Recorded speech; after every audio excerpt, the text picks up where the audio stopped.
अस्सलाम वालेकुम। अबरार रशीद आपकी खिदमत में एक मरतबा फिर हाजिर है और मेरी आपसे रिक्वेस्ट है कि अगर अभी तक आपने मेरे चैनल को सब्सक्राइब नहीं किया तो प्लीज़ इसे सब्सक्राइब कर लें। आज की खबर का जो मेन फोकस है वो है इंडिया।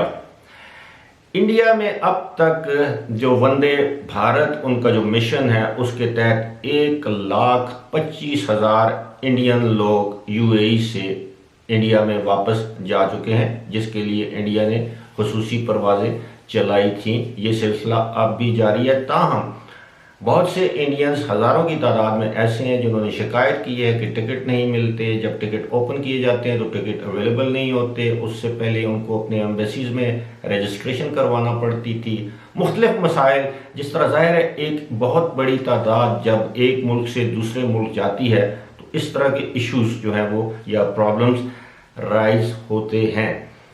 अब जो सिचुएशन जिसका मैं जिक्र करना चाह रहा हूँ, इसका तोड़ इंडियंस ने ये निकाला कि वो, क्योंकि इंडिया ने गुज़श्ता दिनों इंटरनेशनल फ्लाइट्स पर जो उसकी पाबंदी है, जो रिस्ट्रिक्शंस हैं, जो सस्पेंशन है इंटरनेशनल फ्लाइट्स की, उसको उन्होंने बढ़ा के इंडियन गवर्नमेंट ने 31 जुलाई तक कर दिया। यानी now all Indian international flights will remain suspended till 31 जुलाई 2020।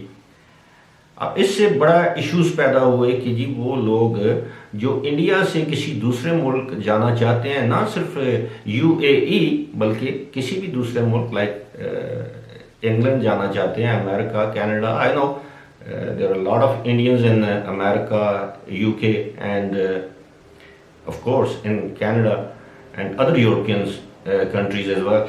अब इन लोगों को जब फ्लाइट्स पर पाबंदी लगी तो लोगों ने एक इजी वे आउट निकाला कि they could charter flights from India to Dubai. इस तरह की 2-3 फ्लाइट्स ऑपरेट भी हो चुकी हैं, मैंने अपनी वीडियोस में जिक्र किया है।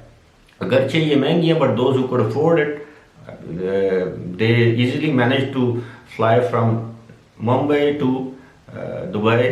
और कंपैरेटिवली इट्स यानी आम जो चार्टर फ्लाइट, एक या दो बंदे जो अगर फ्लाइट चार्टर करें तो वो जाहिर है उसके चार्जेस ज़्यादा होते हैं। लेकिन जब आप पूल अप कर लें, अगर आप पूल हो में इकट्ठे हो जाएं 15-20 लोग, तो फिर इसकी अमाउंट भी कम हो जाती है, जो आपका जो शेयर होता है वो भी कम हो जाता है। लेकिन असल बात यह है कि अब इंडियन गवर्नमेंट ने इन चार्टर फ्लाइट्स पर पाबंदी लगा दी है, और ख़ास तौर पर वो चार्टर्ड फ़्लाइट्स जो कि यूएई से लोग चार्टर करके इंडिया के मुख्तलिफ शहरों में जा रहे थे।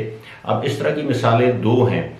एक तो गुज़श्ता रोज़ फ़्लाइट कैंसिल हुई, अबू धाबी से इंडिया जाने वाली फ़्लाइट थी, ये कैंसिल हुई। ये चार्टर्ड फ़्लाइट थी, ये फ्लाई दुबई की फ़्लाइट थी।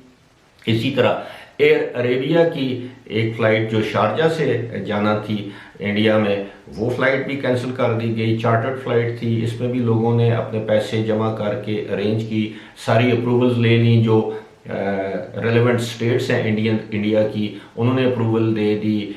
उसके बाद यूएई गवर्नमेंट ने अप्रूवल दे दी। उसके बाद इंडियन मिशन इन यूएई, उसने अप्रूवल दे दी। लेकिन एट द लास्ट मोमेंट जो इंडिया की जो सिविल एविएशन अथॉरिटी है, उन्होंने इसको डिनाई कर दिया, इस अप्रूवल को, इसकी इजाज़त नहीं दी और इसकी वजह नहीं बताई गई। लेकिन शायद इंडियन गवर्नमेंट ने बेहतर सोचा होगा कि ये चार्टर्ड फ्लाइट्स का आना और जाना ये इंडियन गवर्नमेंट के इंटरेस्ट में नहीं है।